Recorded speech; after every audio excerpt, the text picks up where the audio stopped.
Hello friends, आज हम वही क्वेश्चन नंबर 14 जो हमने प्रश्न संख्या 14 जो हमने किया था पहले, ख्याति का मूल्यांकन किया था, उसी का आगे अथवा वाला और वाला प्रश्न देखते हैं जो यहां पर दिया हुआ है।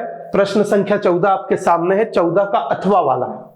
राका, सीमा तथा महेश साझेदार थे तथा 5:3:2 के अनुपात में लाभ हानि बांटते थे। क्या करते थे ये? 5:3:2 में लाभ हानि बांटते थे। 1 अप्रैल 2019 से आरंभ करके उन्होंने लाभ 2:2:1 के अनुपात में बांटने का आपसी अनुबंध किया। मतलब 1 अप्रैल 2019 में उन्होंने अपने लाभ हानि अनुपात क्या कर दिया? बदल दिया। पहले 5:3:2 था, उसके बाद 2:2:1 कर दिया। उस तिथि पर फर्म की पुस्तकों में 90,000 रुपए का कर्मचारी क्षतिपूर्ति कोष था, वर्कमैन कंपनसेशन रिजर्व। जो आप जानते हैं कि ये रिजर्व, ये जो कोष है ये लाभों में से बनाया जाता है और ये कर्मचारी क्षतिपूर्ति के लिए होता है। तो उस समय जब ये परिवर्तन हुआ, उस समय उनके पास 90,000 रुपए का क्या था? कर्मचारी क्षतिपूर्ति कोष, वर्कमैन कंपनसेशन रिजर्व या वर्कमैन कंपनसेशन फंड था। यह सहमति हुई कि क्या सहमति हुई? ख्याति का मूल्यांकन 70,000 रुपए किया जाए। पूरी ख्याति, पूरे फर्म की ख्याति का मूल्यांकन 70,000 रुपए किया गया। कर्मचारी क्षतिपूर्ति का 40,000 का दावा था। मतलब 90,000 रुपए का तो आपके पास कर्मचारी क्षतिपूर्ति कोष था, उसमें से 40,000 का क्या था? उसके ऊपर दावा था, क्लेम था। संपत्तियों तथा देयताओं के पुनर्मूल्यांकन पर जो लाभ हुआ है वो 40,000 रुपए था। रिवैल्यूएशन प्रॉफिट दे रखा है आपको, पुनर्मूल्यांकन लाभ, रिवैल्यूएशन प्रॉफिट जिसको आप बोलते हैं, ये 40,000 रुपए दिया हुआ है। आपसे ये कहा गया है कि उपरोक्त लेन देनों के लिए फर्म की लेखा पुस्तकों में आवश्यक रोजनामचा प्रविष्टियां कीजिए। आपको क्या करना है? यहां पर जर्नल एंट्रीज करनी है, रोजनामचा प्रविष्टियां देनी है। लेकिन उससे पहले आपको क्या करना पड़ेगा? ये ख्याति के लिए आपको कुछ गणना करनी पड़ेगी और उसके बाद में ख्याति का क्या किया जाएगा? आपका रोजनामचा प्रविष्टि, जर्नल एंट्री की जाएगी। इसी प्रश्न को एक बार इंग्लिश में देख लेते हैं, उसके बाद इसका सॉल्यूशन में बताता हूं आपको। Raka, Seema and Mahesh were partners sharing profits and losses in the ratio of 5:3:2. With effect from 1st April 2019, they mutually agreed to share the profits and losses in the ratio of 2:2:1. On that date, there was a workman compensation fund of rupees 90,000 in the books of the firm. It was agreed that first point, goodwill of the firm be valued 70,000, ख्याति, claim of workman compensation amounted to rupees 40,000, दावा जो था वो 40,000 था। और तीसरा point जो है, profit on revaluation of assets and reassessment of liabilities amounted to rupees 40,000, पुनर्मूल्यांकन पर लाभ दिया हुआ है। Pass the necessary journal entries for the above transaction in the books of the firm. आपको फर्म की बुक्स में जर्नल एंट्रीज यानी रोजनामचा प्रविष्टियां देनी है। आइए इसका हल देखने से पहले आपको क्या करना पड़ेगा? सबसे पहले ख्याति जो है, क्योंकि यह प्रश्न जो है आपका change in profit sharing ratio, लाभ हानि अनुपात में परिवर्तन, उस अध्याय से संबंधित है। जब भी लाभ हानि अनुपात में परिवर्तन होता है तो उसको फर्म का पुनर्गठन, रिकंस्टिट्यूशन ऑफ द फर्म कहा जाता है। तो यहां पर सबसे पहले आपको किसकी गणना करनी पड़ेगी? त्याग या अधिलाभ अनुपात की गणना करनी पड़ेगी। अधिलाभ अनुपात, जिसको आप सेक्रीफाइसिंग या फिर गेनिंग रेशियो बोलते हैं। अब जो लाभ हानि में परिवर्तन हुआ है, क्योंकि पहले अनुपात 5:3:2 था, उसके बाद में 2:2:1 हो गया, तो इससे किसी का लाभ बढ़ा होगा, किसी का लाभ कम हुआ होगा। जिसका लाभ बढ़ा होगा वो गेनिंग रेशियो है, अधिलाभ अनुपात। जिसका लाभ कम हुआ होगा वो सेक्रीफाइसिंग रेशियो, त्याग का अनुपात। तो जो लाभ में कमी या वृद्धि हुई है उसके लिए हमें क्या निकालना पड़ेगा? और ऐसा हम क्यों करते हैं? क्योंकि ख्याति जो है, गुडविल जो है, उसका एडजस्टमेंट, उसका समायोजन आप त्याग या अधिलाभ, सेक्रीफाइसिंग और गेनिंग रेशियो में ही करते हैं। तो 3 साझेदार हैं, एक तो है राका, दूसरा है आपका, दूसरी है सीमा और तीसरा महेश। 3 साझेदार हैं। यहां हम क्या फॉर्मूला यूज में लेंगे, यहां हम मैं यूज में लूंगा ओल्ड माइनस न्यू, पुराना अनुपात माइनस नया अनुपात। यदि इसका उत्तर पॉजिटिव यानी धनात्मक आया तो वो त्याग का अनुपात होगा। यदि इसका उत्तर ऋणात्मक आया तो उसको ऋणात्मक नहीं बोलूंगा, उसको मैं क्या बोलूंगा, गेनिंग रेशियो, अधिलाभ अनुपात, क्योंकि गेनिंग रेशियो का जो फॉर्मूला होता है वो न्यू माइनस ओल्ड, नया में से किसको घटाना है, पुराने को घटाना है। तो यहां पुराने में से नया घटा रहा हूं। देखिए राका का पुराना अनुपात क्या था, 5/10, क्योंकि 5 + 3 + 2 क्या होता है, 5/10 होता है। सीमा का क्या था, 3/10, और आप महेश का क्या था, महेश का था 2/10। इसमें से इनका नया अनुपात में क्या कर दूंगा, घटा दूंगा। नया अनुपात जो है वो 2:1, 2 + 2 + 1 क्या होता है, टोटल 5 हुआ।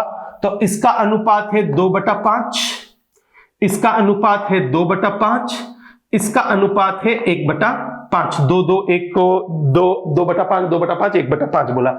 यदि इसका मैं एलसीएम लूंगा, लघुत्तम लूंगा, तो लघुत्तम आएगा 10।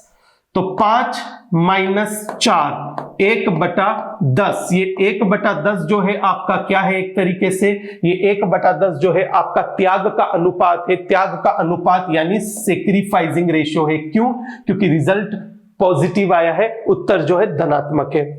इसकी गणना मैं करूंगा तो इसका भी एलसीएम 10 आएगा। 10 जो 3 - 4, देखिए यहां पर ऋणात्मक आ गया, 3 में से 4 जाएगा तो माइनस का 1 बचता है, लेकिन मैं माइनस का 1 नहीं लिखकर 1/10 लिखूंगा और यहां आगे कर दूंगा। ये जी है, G4 क्या हुआ, गेनिंग, अधिलाभ है। इसको लाभ हुआ, सीमा को लाभ हुआ है, जबकि राका ने क्या किया है, एक तरीके से त्याग किया है, उसका अनुपात कम हुआ है, आप ये बोल सकते हो।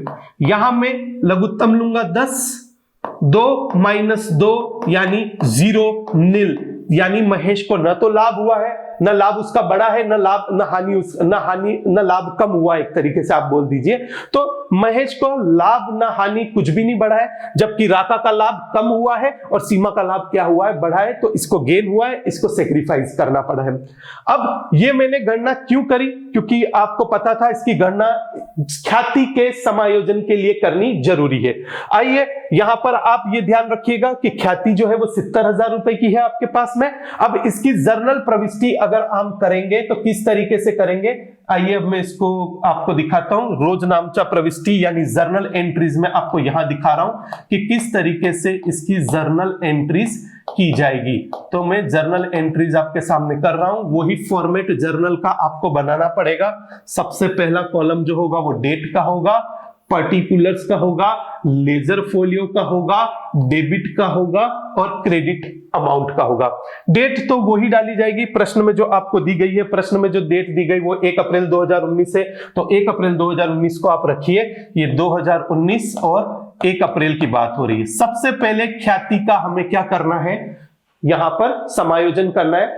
ख्याति के लिए एक एंट्री हमेशा हम बनाते हैं, वो क्या होता है, जिसको गेन हुआ है उसको डेबिट करेंगे और जिसने सेक्रीफाइस त्याग किया है उसको क्या करेंगे, क्रेडिट करेंगे। हमेशा एंट्री होती है अधिलाभ अनुपात वाले जो साझेदार है उनको डेबिट करना है, त्याग वाले जो साझेदार है उनको क्या करना है, क्रेडिट करना है। यानी gaining partners capital account debit to sacrificing partners capital account.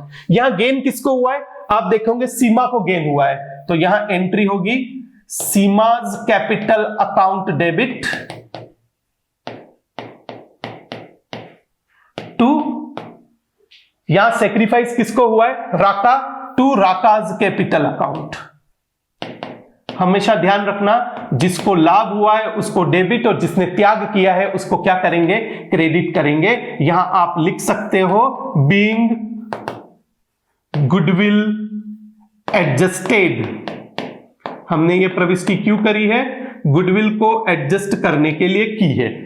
अब ख्याति जो थी वो 70,000 रुपए, यहां जो होगा देखिए दोनों का 1/10 1/10 है, तो जो 70,000 रुपए है ख्याति का, यहां पर मैं ख्याति की गणना आपके सामने कर रहा हूं।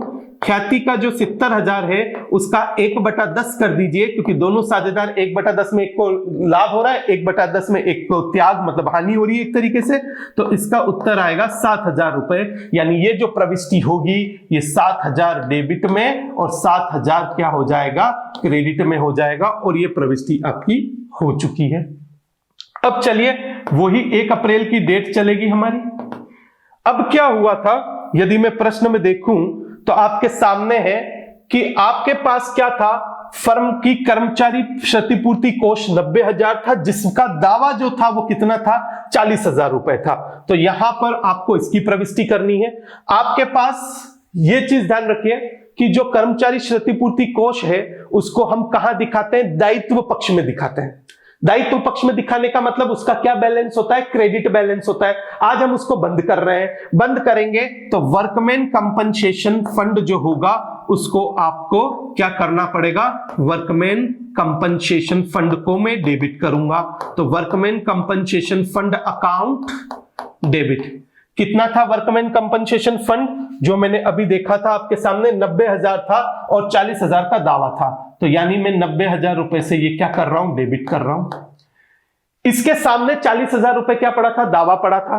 तो जो दावा पड़ा है वो आप बनाइए। दावे का मतलब लायबिलिटी, दायित्व है, तो वो दायित्व आपको बनाना होगा। दायित्व बनाने के लिए मुझे उसको क्या करना होगा, क्रेडिट करना होगा। तो आप यहां लिखेंगे टू लायबिलिटी अगेंस्ट WCR, या आप ये भी लिख सकते हैं provision for workman compensation claim, या लायबिलिटी अगेंस्ट WCR बोलिए। WCR वर्कमैन कंपनसेशन रिजर्व होता है, या फिर आप बोल सकते हैं provision against workman compensation claim, या आप ये भी बोल सकते हैं provision for workman compensation claim. जो कितना बनाना है, आपको 40,000 रुपए बनाने को बोला गया है। ये 40,000 बना दिया।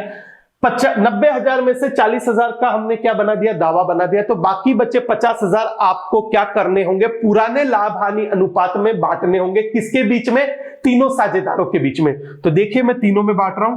2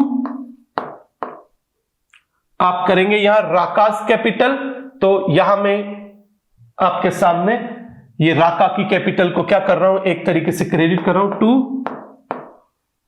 राकास कैपिटल, 2 सीमास कैपिटल, और 2 तीसरा जो साझेदार है वो महेश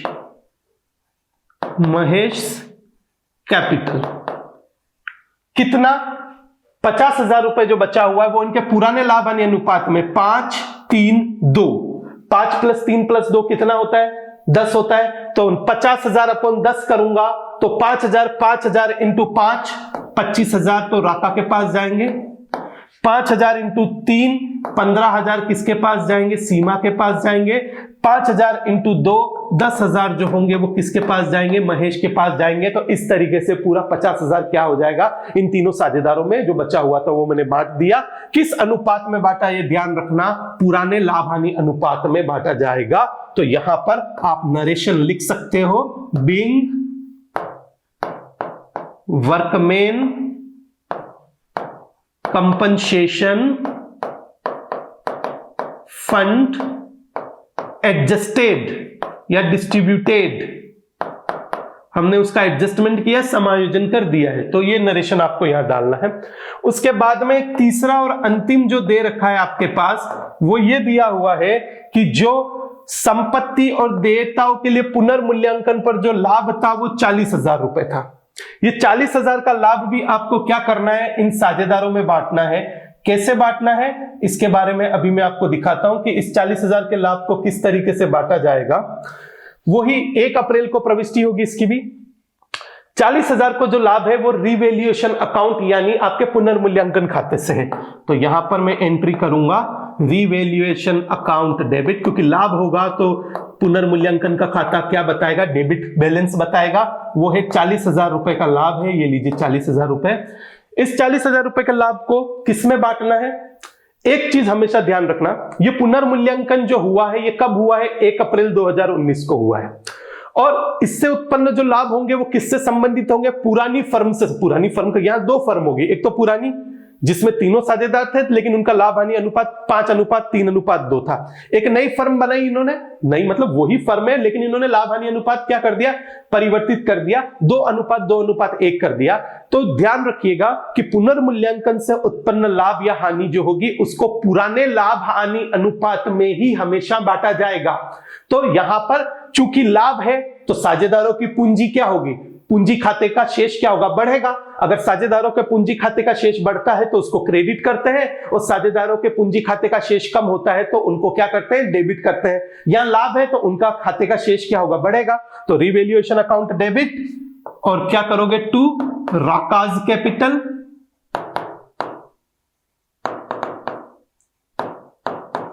टू सीमाज कैपिटल,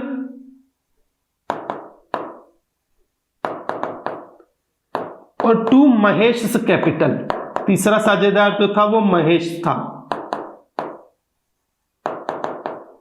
किस अनुपात में, देखिए वो अनुपात मैंने अभी थोड़ी देर पहले आपको बताया था कि वो जो अनुपात होगा वो अनुपात आपका होगा ओल्ड प्रॉफिट शेयरिंग रेशियो, पुराना। तो ओल्ड जो रेशियो था वो आपको पता है 5:3:2 था, यानी इसी अनुपात में आप इस 40,000 को क्या कर देंगे, बांट देंगे। तो 5:3:2 क्या होता है, 10 होता है। 40,000 में 10 का भाग दूंगा तो 4,000, 4,000 इंटू 5 20,000, 4,000 इंटू 3 12,000, 4,000 इंटू 2 8,000। यहां आप लिखेंगे being revaluation profit transferred to capital account of partners. इसके बाद इसका क्या लगा दीजिएगा, योग लगा दीजिएगा कि जो टोटल आया। योग हम क्यों लगा रहे, क्योंकि यहां तीन समायोजन आपके सामने थे, तीनों की एंट्री मैंने बता दी। अब उसके बाद आप इसका क्या कर दिएगा, योग लगा दीजिएगा। यदि मैं इसका योग लगाऊं तो 97,000 और 40,000 जो होंगे वो 1,37,000 होगा। ये 1,37,000 इसका क्या आ रहा है, पूरा का पूरा योग आ रहा है। तो इसका किसका, इस जर्नल एंट्रीज का, इस रोजनामचा प्रविष्टियों का। आप इसका हल समझ गए होंगे कि ये 3 आपको करने पर इस प्रश्न का जो था वो 3 नंबर का प्रश्न था, और 3 नंबर में ये तीनों एंट्री करने के लिए, तीनों एंट्री करने से पहले आपको क्या देखना था, त्याग और आपको अधिलाभ का अनुपात की गणना करनी थी।